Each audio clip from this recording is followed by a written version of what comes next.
Bonjour, je me nomme Franck Vianney Crédit.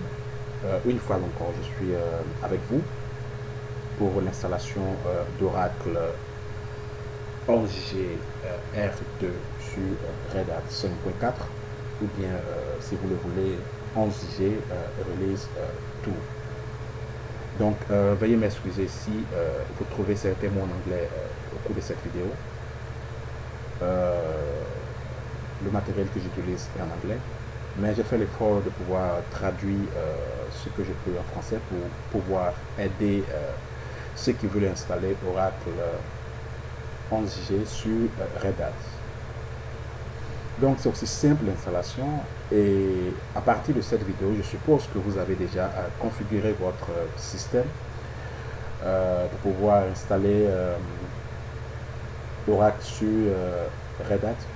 Donc l'installation de Red Hat a été déjà faite, et pour pouvoir y arriver, je vous conseille d'avoir au minimum 1 giga de RAM. Voilà, donc on va commencer. Donc j'utilise Red Hat 5.4, et pour pouvoir faire cela, nous allons nous servir de ce bloc qui est celui-là. Pour pouvoir commencer, on va juste entrer cette commande là pour pouvoir vérifier notre kernel que nous utilisons. Mais pour aller plus vite, on va faire du copier-coller. Merci bien, et puis on commence. Donc j'utilise VirtualBox, où j'ai installé, sur lequel j'ai installé mon Red Hat 5.4. C'est une machine virtuelle, et puis j'ai déjà installé Red Hat, et j'ai déjà fait la configuration, j'ai déjà fait la partition, tout ça. Maintenant c'est juste installer Oracle sur cette machine. Donc je commence par ouvrir mon terminal, et puis -espace-R pour voir que mon kernel c'est le 2.6, c'est ce que vous voyez là.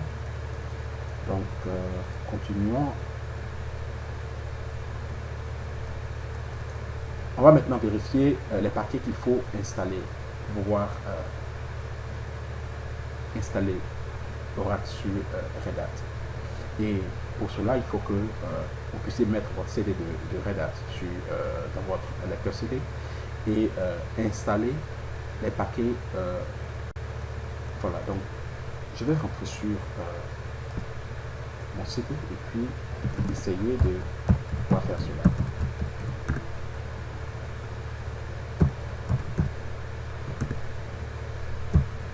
Voilà, donc c'est dans ce dossier là que je trouve tous les paquets. Donc je vais essayer de vérifier si les paquets dont on a besoin sont installés. En fonction de cela, qu'est-ce que je fais? Je copie.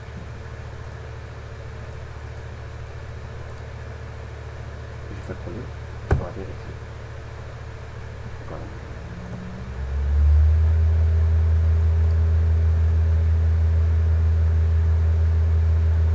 Mon Red Hat que j'utilise, c'est le 32 bits.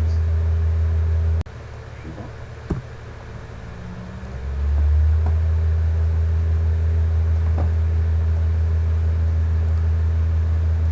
Si ces paquets-là ne sont pas correctement installés sur votre système, vous ne pourrez pas installer Oracle sur Red Hat.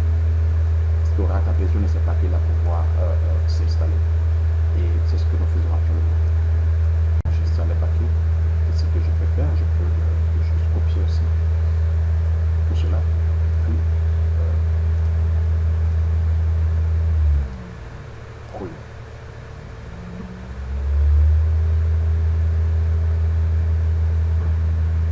Voilà. Donc vous pouvez copier la commande comme je l'ai fait au début, ou bien copier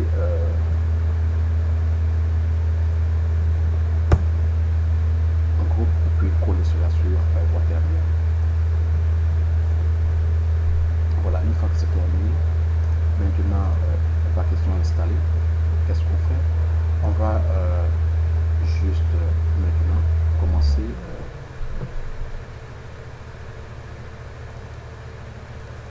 la configuration. Donc nous allons rentrer dans ce fichier là et ça va être un Red Hat, tout ce que vous voyez, ce sont des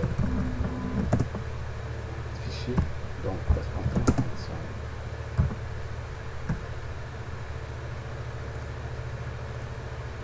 vi slash etc slash house. Donc dans notre fichier etc slash house, pardon, slash etc slash house. Donc on tape juste cette commande pour pouvoir vérifier que notre etc slash house est bien sous ce format. Voilà, donc on va passer au fichier suivant qui est le slash etc slash 6ctl.connect. On va aussi configurer ce fichier et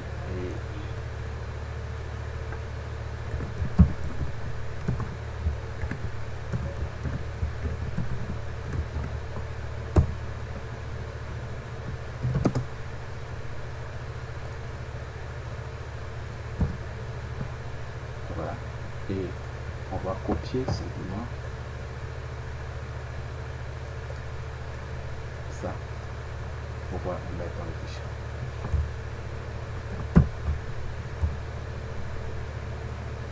C'est pour vous dire que ce sont les configurations qu'il faut faire pour voir ça. Vous voyez bien, c'est mis Oracle Settings. Donc, vous voyez que ces paramètres sont déjà dans ce fichier et que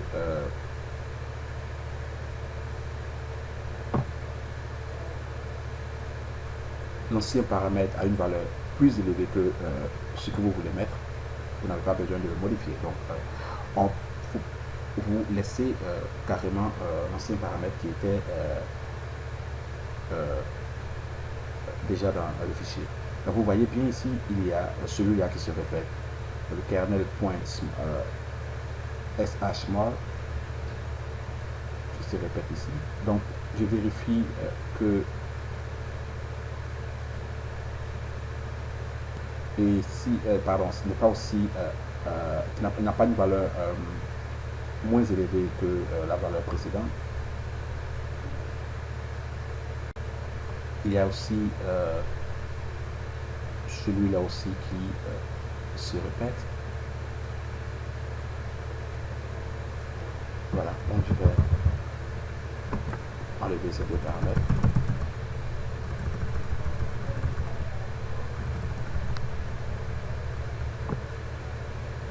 Et vérifier aussi que il n'y a plus de répétition. Et comme je vous le disais, si la valeur que vous voulez mettre dans ce fichier est moins élevée que la valeur qui était là avant, la valeur précédente, ce n'est pas la peine de modifier ce paramètre-là. C'est de juste laisser l'ancien paramètre avec l'ancienne valeur et configurer le fichier avec les autres paramètres qui n'ont pas de valeur encore dans ce fichier-là, ou bien ces paramètres-là qui ont des valeurs moins élevées. Voilà. Je vais maintenant sauvegarder. Voilà. Maintenant, je vais juste confirmer que ce que j'ai modifié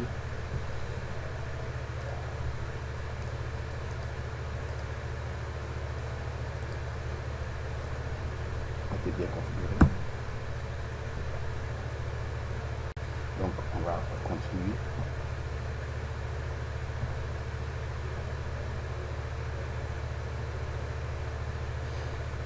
On va maintenant créer les groupes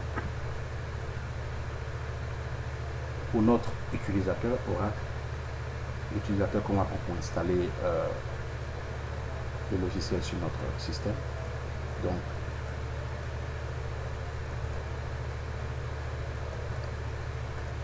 on copie ça.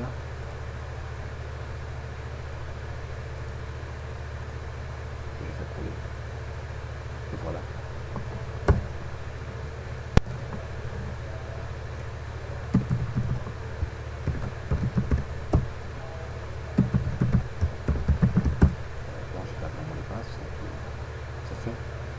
qu'est-ce que nous avons fait ici? On a juste créé un premier groupe qui est le groupe OInstall, un deuxième groupe qui est le groupe DBA et un troisième groupe qui est le groupe OPER. Donc vous voyez que ces trois groupes-là sont les groupes de l'utilisateur Oracle. Le OInstall, c'est le groupe de l'installation, le groupe DBA et le groupe du système OPER. Et créer un utilisateur Oracle qui est user add et lui assigner le groupe OInstall comme groupe primaire et DBA et OPER comme groupe secondaire pour l'utilisateur Oracle et lui donner un mot de passe. Voilà. Après avoir créé l'utilisateur Oracle et lui avoir assigné un mot de passe, on va maintenant créer les dossiers où on va installer le logiciel d'Oracle et où la base de données sera aussi installée. Donc, la première des choses à faire, c'est de créer le dossier AP Oracle Product 11.2.0 et db_1 dans ce dossier-là, /u01 qu'on avait créé lors de l'installation de Red Hat. Donc, c'est ce qu'on va faire maintenant. On va juste vérifier que ce dossier-là existe déjà et créer les autres dossiers à l'intérieur. Donc, voilà, ce que je vais faire, c'est de vérifier cela. cd/u01. Voilà. Vous constatez que ce dossier existe déjà. Donc, qu'est-ce que nous faisons? C'est de juste copier la commande et puis coller. Voilà. Donc, on va juste vérifier que ça a été créé. Voilà.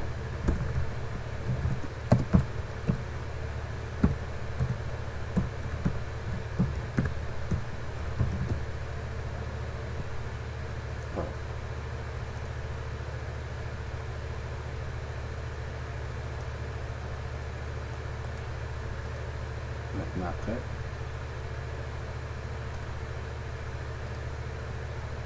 Fedora, le propriétaire de ce dossier /u01.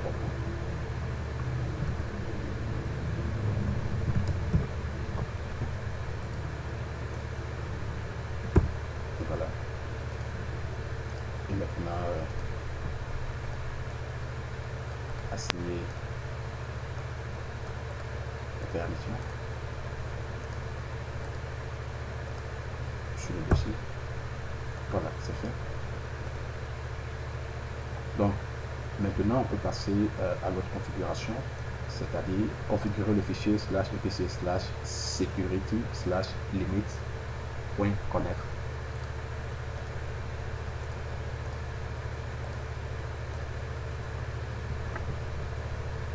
N'oubliez pas supprimer le jeudi et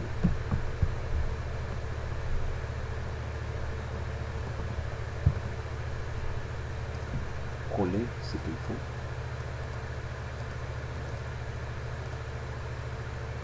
Donc, avant de pouvoir coller, je vais juste mettre un commentaire pour dire que c'est une configuration pour Oracle. Voilà.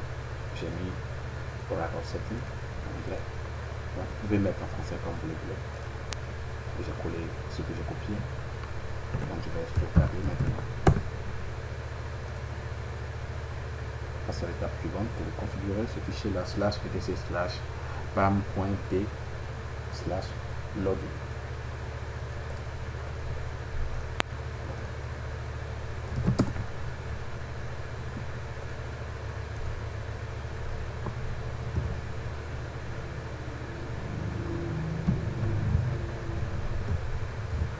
Merci. Mettre un commentaire. Voilà. Et copier ce paramètre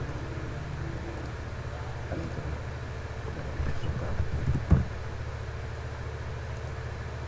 Maintenant, il faut vérifier que le SE Linux n'est pas enable. Donc, on va rentrer dans le slash etc slash se linux slash config.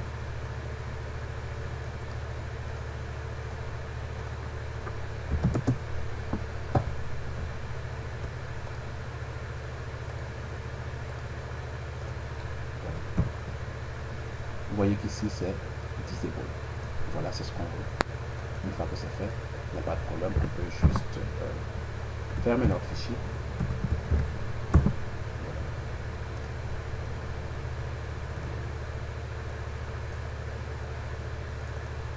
Au cas où vous ouvrez le fichier slash etc slash slinux slash config et que c'est mis enabled, vous devez juste changer cela et mettre disable.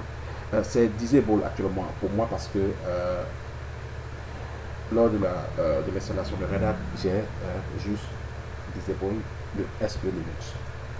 Voilà, donc je n'ai pas besoin de changer ce paramètre. Donc on va continuer et puis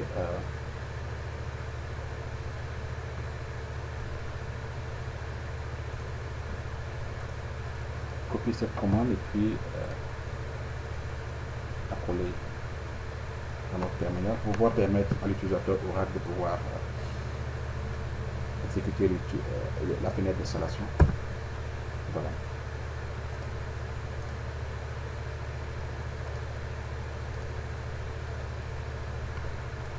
Maintenant, on va juste passer à notre utilisateur qu'on avait créé, se connecter avec ce nom d'utilisateur.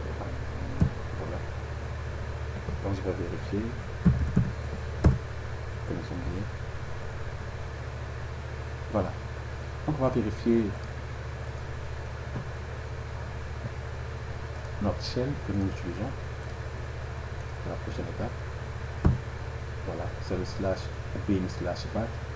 Donc, une fois que c'est fait, on a vérifié sur la slash bin slash back. On va copier, entrer dans ce fichier-là, .bat underscore profile de l'utilisateur Oracle et copier ces paramètres à l'intérieur. Voilà.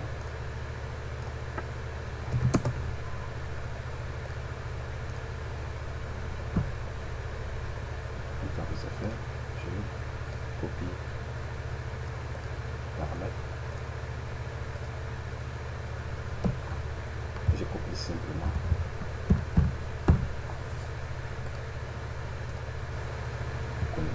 Voyez, là où c'est marqué Oracle Setting, c'est à partir de là que commence le fichier. Donc je vais changer ici, comme ce que j'installe c'est 11.2 et ici vous pouvez garder le Oracle SID voilà 11G, mais n'oubliez pas lors de l'installation, rappelez-vous de cela. Donc on va continuer, sauvegarder cela.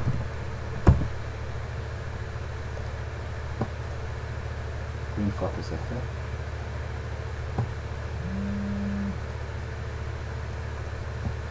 on va juste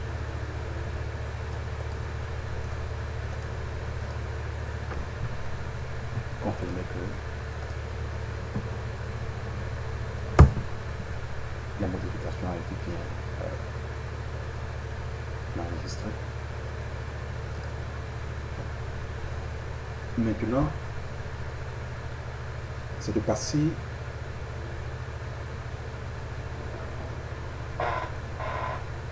à la décompression des fichiers que nous avons téléchargés. Donc vous avez téléchargé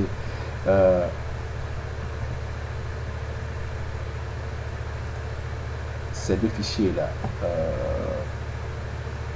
sur le site de Oracle.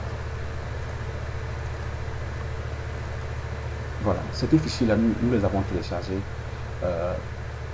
du site d'Oracle. C'est le logiciel d'Oracle. C'est fait en deux fichiers compressés.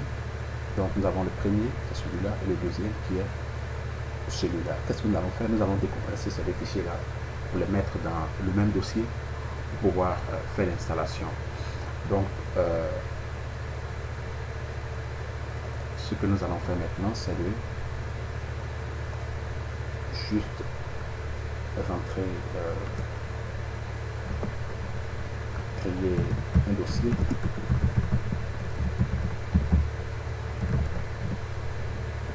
dans lequel nous allons décompresser ces deux fichiers-là pour pouvoir les installer sur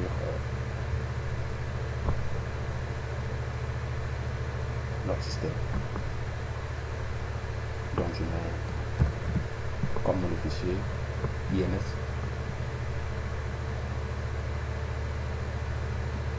Je crée ce dossier-là, je rentre dans ce dossier. Voilà. Et maintenant je vais juste décompresser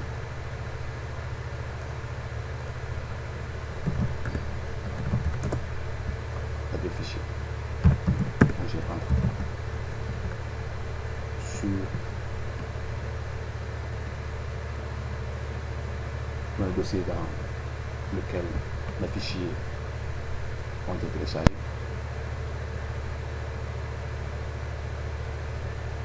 On se lâche les classes, le volume. Et on a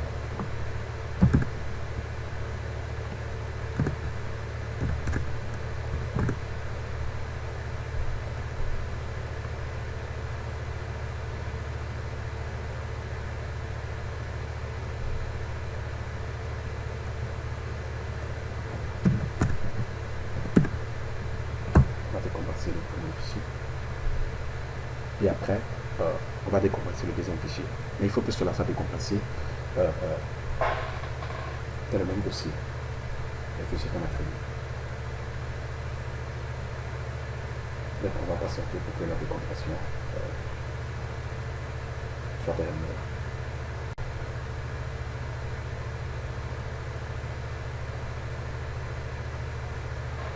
Voilà. La première décompression est terminée. On va passer à la deuxième décompression qui est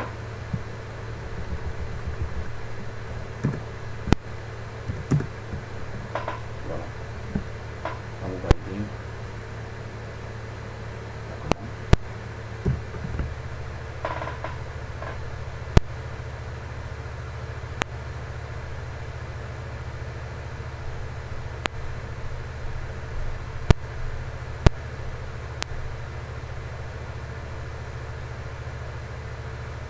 N'oubliez surtout pas de décompresser les deux fichiers et les mettre dans le même dossier pour pouvoir faire l'installation, passer à l'installation.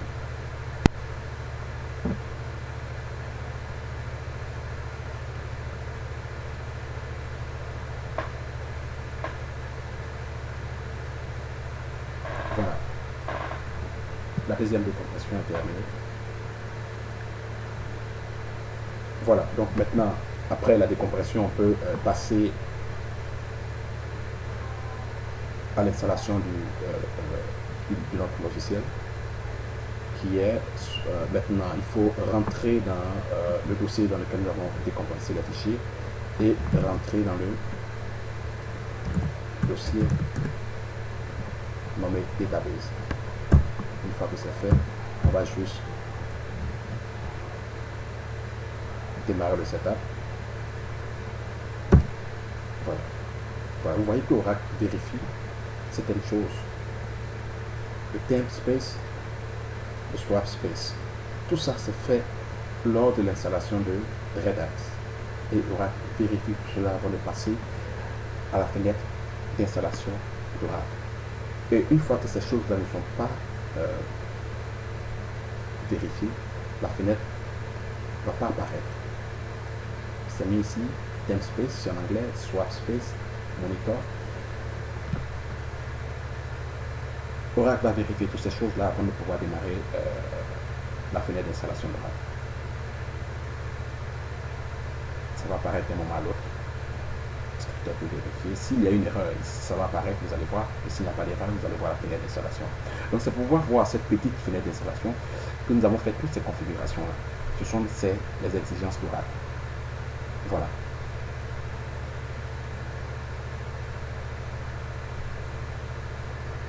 Vous voyez la fenêtre Oracle 11G.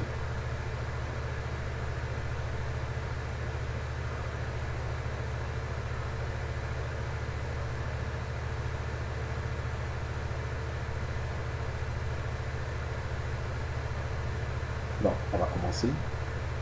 Si vous voulez, vous pouvez mettre votre adresse email et votre mot de passe pour le support d'Oracle.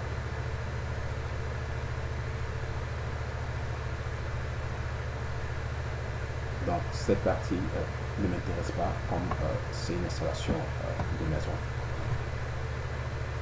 Je fais le suivant et vous voyez le message d'Oracle. Mais c'est juste un message d'avertissement que vous n'avez pas rentré votre adresse email, vous n'avez pas rentré le mot de passe sur votre support d'Oracle. Donc, cliquez sur oui. Donc, qu'est-ce qu'on va faire? On va créer et configurer en même temps une base de données. Donc, c'est de créer et de configurer une base de données. C'est ça qui nous intéresse pour moi. On fait suivant. Et qu'est-ce qu'on choisit? C'est toujours la première option, desktop class.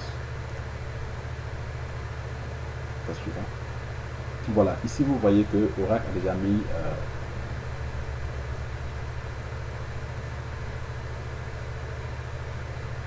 certains noms de dossiers sont les différents chemins. Oracle Base, Software Location, tout ça. Oracle les a déjà mis automatiquement. Vous pouvez vérifier si ce n'est pas correct. Vous pouvez juste cliquer sur Browse et puis modifier. Mais sachez que tout ce que je fais c'est en anglais et vous allez voir pour vous en français. Donc vous pouvez juste suivre cela et modifier ce qui ne vous plaît pas lors de l'installation. Donc je vérifie que tout est correct.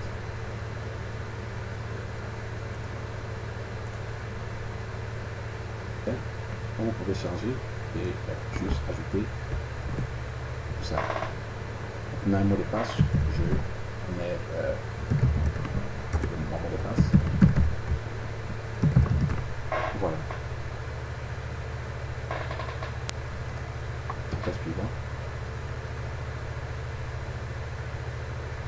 Encore ça c'est un message d'avertissement par rapport au mot de passe que vous avez rentré. Mais vous pouvez faire continuer et vérifier aussi au niveau de cette partie que tout est correct. Fait suivant. Voilà.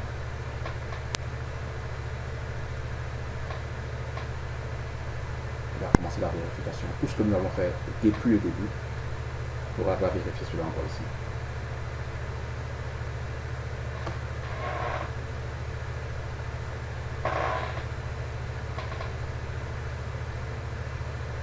Vous voyez qu'il est en train de vérifier les paquets que nous avons installés au début.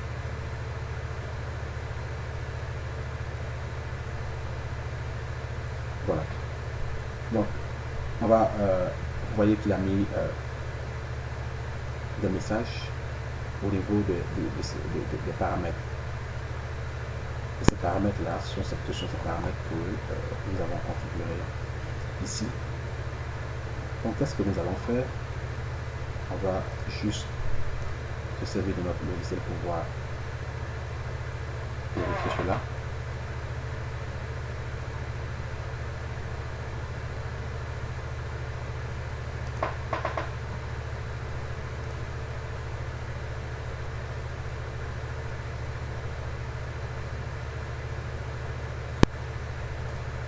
Donc, on va ouvrir. Qu'est-ce que j'ai fait? J'ai juste cliqué sur Fix and Check Again.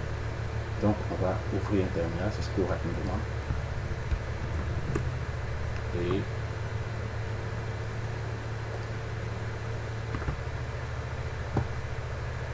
exécuter cette commande-là. Voilà.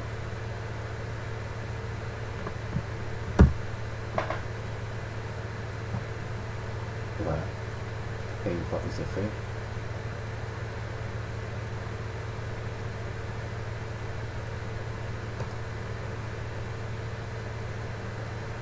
on va cliquer sur OK. Oracle va vérifier encore ce qu'il avait fait auparavant.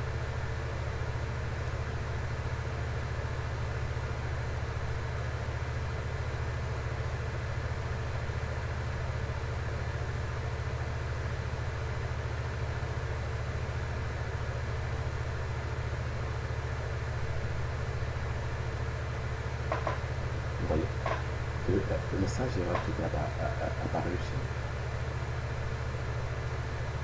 a disparu.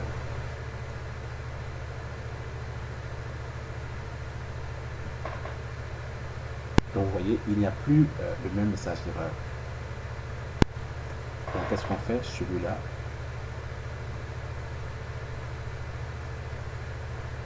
c'est au niveau du thème et c'est au niveau du swap. Donc on va vérifier encore.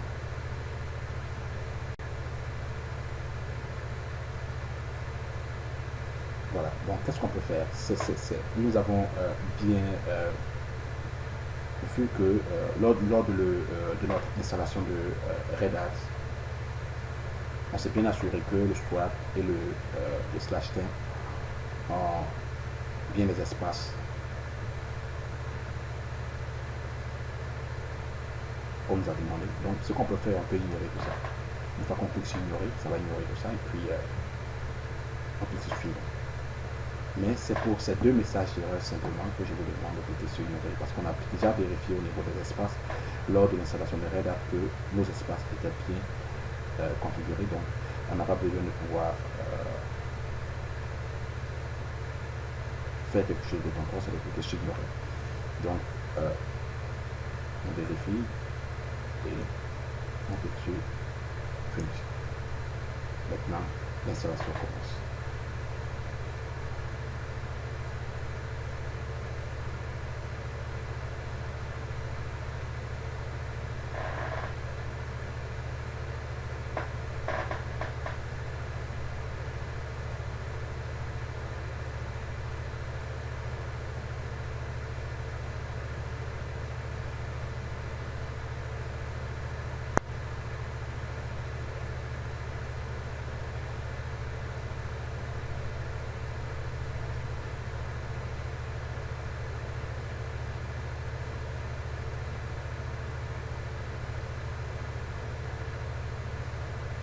Vous pouvez voir les étapes de l'installation au niveau de cette partie. Et à chaque fois qu'il finit une étape, si l'étape a réussi, il va mettre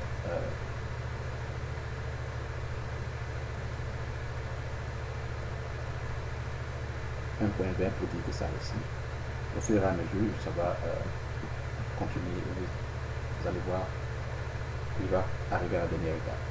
Et c'est cette étape-là que nous attendons pour l'étape continue.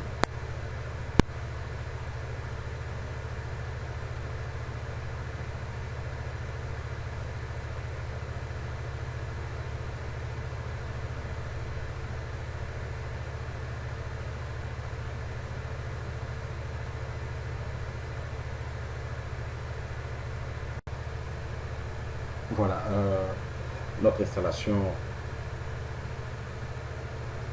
est presque à sa fin, mais au début,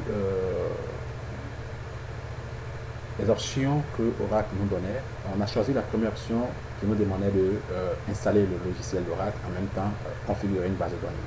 Donc, après avoir installé le logiciel d'Oracle, maintenant il va passer à la configuration de cette base de données là. Pardon, une base de données qu'on va créer maintenant. Et après cela, on va exécuter deux scripts et l'installation sera complètement terminée. Donc, on attend que Oracle nous donne la fenêtre de configuration de cette base de données là. Et puis, nous allons continuer.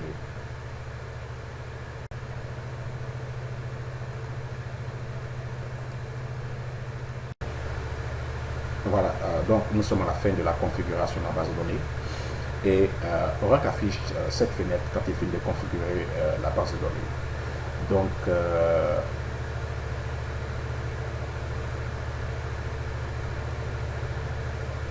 la chose à faire, c'est de cliquer sur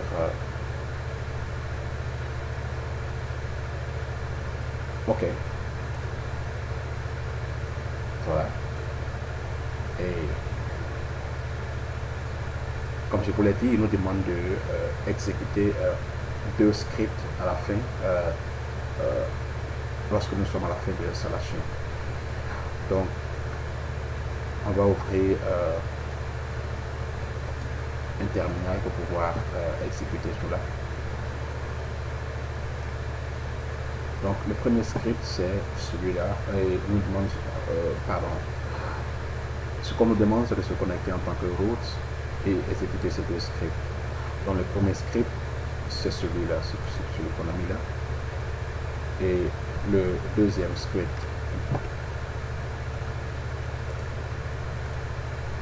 voilà, c'est le premier qu'on est en train d'exécuter. Maintenant le deuxième script, copie,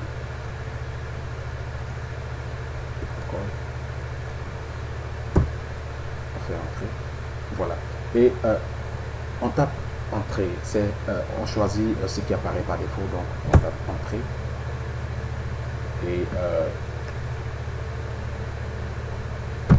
Y peut dire yes ou bien oui, encore yes, Y,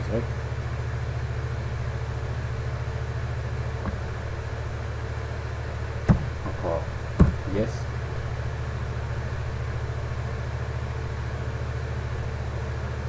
voilà, il est en train de configurer.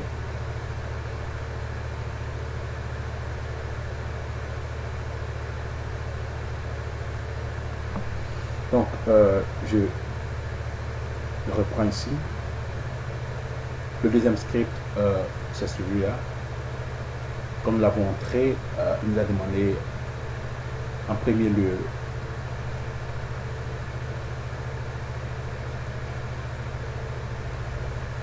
cette étape là. Et qu'est-ce que j'ai fait? J'ai juste tapé entrée parce que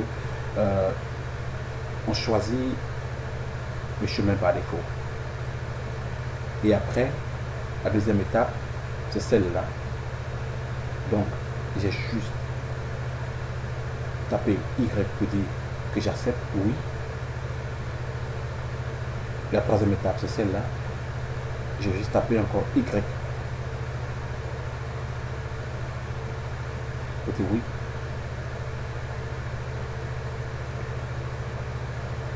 La quatrième étape, c'est celle-là. Et taper Y pour dire oui. Et sachez que après chaque Y, vous devez taper entrée pour pouvoir continuer. Et une fois que c'est fait, vous pourrez avoir continuer la configuration et arriver à cette partie où il dit qu'il a fini. Voilà. Et maintenant, une fois que c'est fini, vous pouvez maintenant cliquer sur OK ici.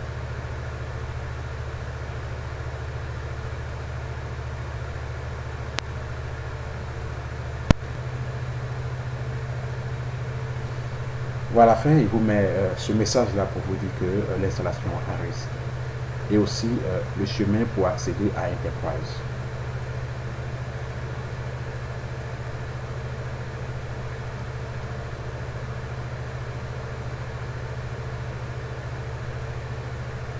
C'est-à-dire Enterprise Manager. Maintenant, une fois que c'est fait, vous pouvez cliquer sur fermer. Mais si vous ne pouvez pas vous rappeler de ce chemin-là, vous pouvez juste le copier pour le mettre quelque part. Maintenant, il y a une autre manière de pouvoir voir ce chemin-là. Et là, ça sera dans une autre vidéo qu'on va pouvoir voir cela. Donc, une fois qu'on clique sur Close, c'est fini et nous avons fini d'installer Oracle sur un système Red Hat. Donc, maintenant, on peut vérifier si notre installation a été réellement faite. Donc, qu'est-ce qu'on fait? On va se connecter en tant que Oracle et puis vérifier que nous pouvons nous connecter à notre base de données. Donc, la première des choses à faire, c'est de juste faire Export.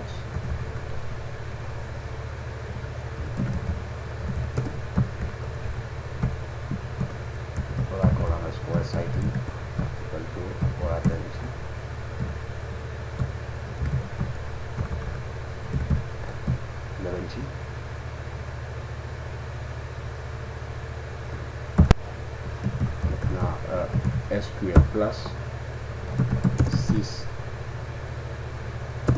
as SysDB.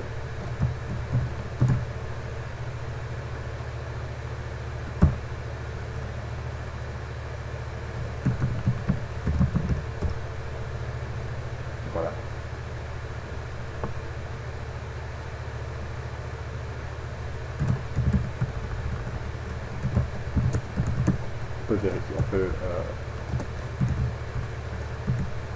voir si la base de données ouverte. Vous pouvez pas encore.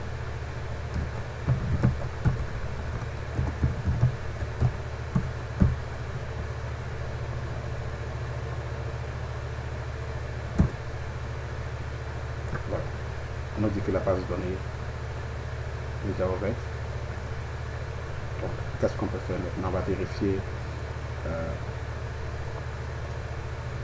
la version.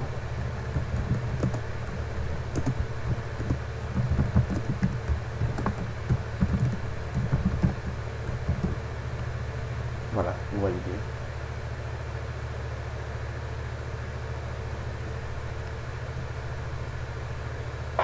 Donc, c'est terminé. Notre logiciel est bien installé et notre base de données a été correctement créée, configurée. Voilà, comme je vous l'ai dit, je me nomme Franck Vianney Crédit Haché. C'était juste pour vous montrer comment installer Oracle sur votre système Red Hat.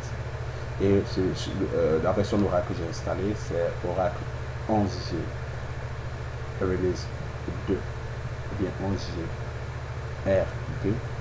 Donc, si vous avez des questions concernant cette installation ou bien si vous avez des erreurs lors de votre installation, vous pouvez toujours me contacter sur ecomputerclass.com ou bien en anglais ecomputerclass.com.